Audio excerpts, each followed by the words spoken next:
Well, hello and what's up everyone, it's your least favorite YouTuber again, Toddy George, back with another video. And today, I cannot believe I'm saying this, but I'm gonna make a full-on review video. And wow, how long has it actually been since I made a full-on review video? It's been quite a while. So let's see if I still got it. I don't think I've got it, but you know what, I'm just gonna give it a shot. So anyways, the movie that is on the menu today is Transformers 1. Transformers 1 is an animated Transformers movie. And I'm just gonna talk about it, you know, just tell my thoughts about it, and if I would recommend it to you, if you should rewatch it or just see it for the first time, if you haven't seen it before.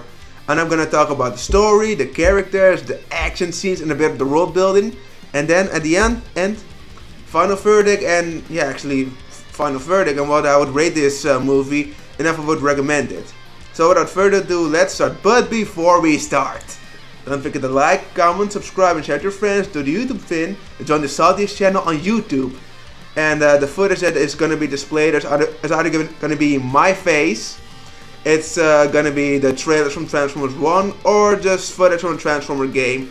So without further ado, let's actually start.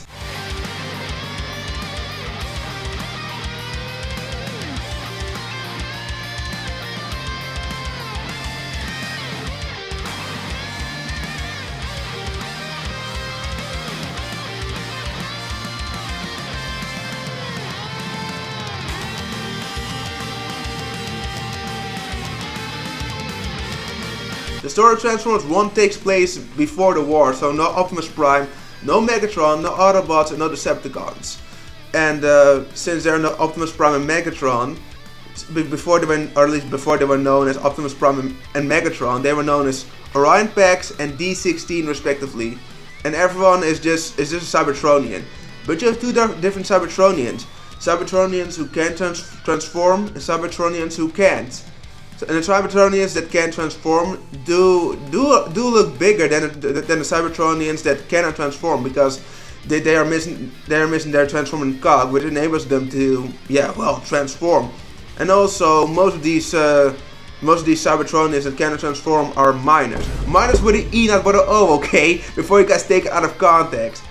And anyways, part of these minors are also Orion Pax and D16. Orion Pax does break protocol at times, but he mostly does it to help find the matrix of leadership and restore Energon to Cybertron. While D16 is more of a rule follower. He follows the rules, he wants to get higher up, and he also wants to be, and also admires Sentinel Prime, which is a big hero. But when Orion Pax and D16 together with B127, or also known as Badassatron, and Elita 1 are going on a quest to find the matrix of leadership, they eventually figure out that Sentinel Prime is actually a big piece of shit. So yeah, Sentinel Prime is actually a big piece of shit, and when D16 figures this out, or at least hears this from Alpha Trion himself, he becomes enraged, because the only reason that he's actually a minor with an E, okay, is because he wants to go higher up. He was following the rules, and he also admired Sentinel Prime and saw him as his big hero.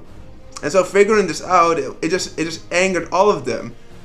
And they just figured out that actually the reason why none of them can transform is because of Sentinel Prime, because he took their transforming cogs away from them before they were activated. And honestly, that was really evil. And I really like how the story goes. It really shows you the bond between Orion Pax and D16 before they become Optimus Prime and Megatron. And D16, he snaps. He has a reasonable crash out. And actually many people have said this, D16 had a reasonable crash out, because if you figure out that your entire life has essentially been a lie, you've been working your ass off, you've been following the rules in the eyes of someone you admire, and eventually it turns out to be a big piece of shit and actually be responsible for putting you in that position, it just angers you, and you see D16 actually spiraling out of control, and you just see how he just slowly turns into Megatron. On this quest, they also come across a High Guard, which involves Starscream, Shockwave, and Soundwave as their head, and they would eventually follow Megatron, or at least before it was called Megatron, D16. And eventually, when a big brawl erupts on Cybertron, and Orion Pax tells everyone there the truth, and also just shows everyone the truth on the footage. Everyone just turns on Sentinel Prime and just realizes that actually he's the reason why most of them are stuck like this, and why there's no energon, because Sentinel is also selling out to the Quintessons, the enemies of the Primes, and also he sell out the Primes, which were actually the protectors of Cybertron, including Alpha Trion. And luckily Alpha Trion was still alive to tell this and at least give the footage to Orion Pax, Elita 1, B127 and D16. But it didn't matter the D16 because he just wanted Sentinel dead. He wanted them dead, and eventually he did kill him, only at the cost of losing his best friend Orion Pax. But eventually Orion Pax was reborn as Optimus Prime, and D16 transformed into Megatron. Overall, this story was really interesting. It was only the Transformers, no humans, no freaking humans. It was just Transformers, and I really like how this story just showed the chemistry between Orion Pax and D16. And even though you know that they're enemies, you know that they're gonna become enemies, and there's gonna be a war, you still kind of feel sad because there's so many moments where you just see them laughing together, you know, having a great conversation, fist bumping each other, and it just becomes very sad when you finally see that they're enemies, and eventually at the end they're not even the same person anymore. Of course, Optimus Prime is different than Orion Pax, and D16 is completely different compared to Megatron. And it was really it was really heartfelt, honestly, when I saw this Orion Pax and D16 growing more apart of each other as the movie goes on. I was just, it really hits you in the feels, man. And then eventually when you look at some of the Transformers scenes involving Optimus Prime and Megatron, some of the scenes hit harder actually. One of the examples that I can make is a scene of Transformers the Last Night. Not a good move, by the way, but this scene was pretty good, and actually the scene becomes even better. It's when Megatron pins down Optimus Prime and says, "We were brothers once," and Optimus Prime replies with "once." Damn, now that I think about it, that line really hits hard actually. That line really, man, I just have no words for it. It's just really good. I really like the story that was told there. But anyways, I hope I explained the story well enough. I really tried to summarize it. And now we're gonna move on to the characters. Well, let's start off with Orion Pax. Well, Orion Pax isn't what you would expect from, you know, Optimus Prime. But this is him before he became Optimus Prime. And you can still see he's optimistic, he's positive. He might not see himself as a leader, but he's pretty great. And I also like how he's a bit of a rule breaker, but he's not breaking the rules for the sake of just breaking the rules. He was doing it to, you know, help Cybertron. He was real determined. And you can actually see some of his personality traits being transferred into, his Optimus Prime persona. So there's still part of Orion Pax in there, only he's more strict. And he only becomes Optimus Prime at near the end of the movie. So I think it's about 10 minutes of Optimus Prime. And you can actually see that this Optimus Prime is more serious. Yeah, he's actually more serious, he's more willing to follow the rules. And also, in the war, he's a very good leader. He's probably one of the best leaders in fiction. So I definitely like Orion Pax and how he's shown here. How he's shown as determined, optimistic, and eventually he grows into being a leader.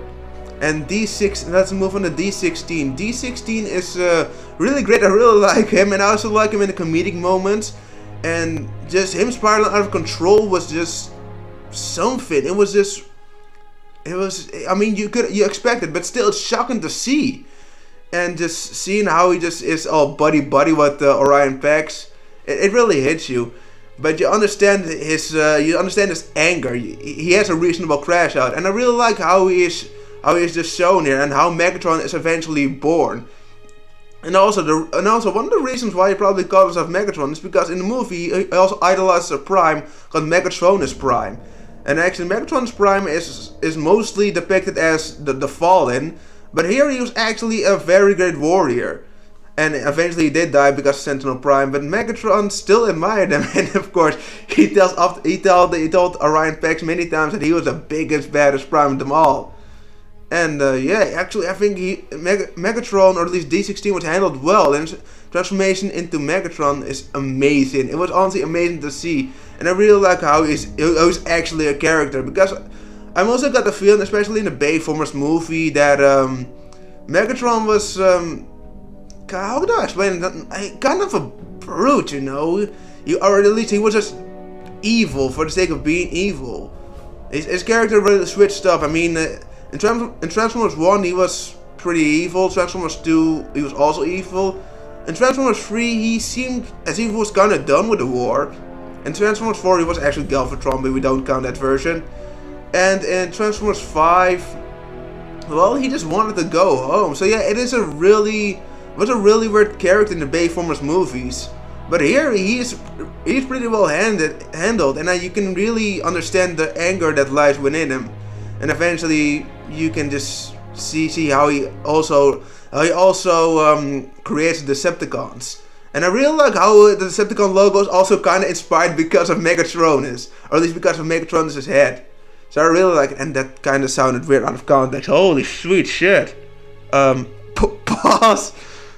But anyways, we're gonna move on to B-127, or as he's known, Badassatron. And B-127 is actually kind of like the comic relief of this movie. He's really funny. He has comedic moments, and I really like it. But it also makes you think that because of how B becomes later on, because later on he does still crack jokes here and there, but he's also very serious, or at least more serious, and you know, you can understand it, because I mean, if you were always the funny guy in the group, and you suddenly get pushed into the war, you automatically become more serious, of course. But still, it's really weird to think about. Not that this movie has somehow convinced me that Bumblebee is a bad character, because Bumblebee isn't a bad character. He's arguably one of the best characters in Transformers, and actually he is one of the best characters in Transformers. What am I talking about? But still, I really like how he's the comic relief of this movie. But even though he's a comic relief 90% of the time, or at least maybe 80%, I don't know. But anyways, even though he's a comic relief, he's still pretty great, and he also has some serious moments. Especially when there was a scene where D16 was tortured by Sentinel Prime. B-127 actually said, "Hey, D, stay down." And he was actually looking sad, and he's really good in those moments, actually. It shows you that he's not always a comic relief. He can be serious at times. And it still is Bumblebee's character to this day, but it's more serious, you know. And yeah, I mean, it's really great. I don't have much to say about B-127 except that he's a really fun character to watch. And now let's move on to Elita 1. Elita 1 is a really great character. I like how she was actually kind of the leader of the miners. Miners with an E, guys, remember. But I like how she's the leader and how she's very strict, following the rules and all that. And how she's very serious about her job. And also how she sometimes gets annoyed because Orion Pax is not wanting to follow in the rules and all that shit. But when Orion Pax did hit a bit of rock bottom and, you know, kind of wanted to give up, she was actually the one who helped him. She was the one who motivated him and said, I'm of course better than you at everything except being optimistic, being inspiring. And I really like that scene. And eventually she of course sticks with the Autobot faction. And I really like that. Actually, I'm not really familiar with Elita 1, but I really like her character. And Sentinel Prime, jeez man, Sentinel Prime is the worst, man. Sentinel Prime he's evil in this movie. Because Sentinel Prime, I mean, I all know Sentinel Prime because of the Transformers animated movies, at least the Transformers animated series, and I all know him because of Bayformers. And I mean, in the Bayverse, he was actually also a piece of shit. He literally killed my boy Ironhide, and here he's even more evil. I would say he's even more evil here because he literally took out their Transformers cogs and subjected them to a life of being a miner.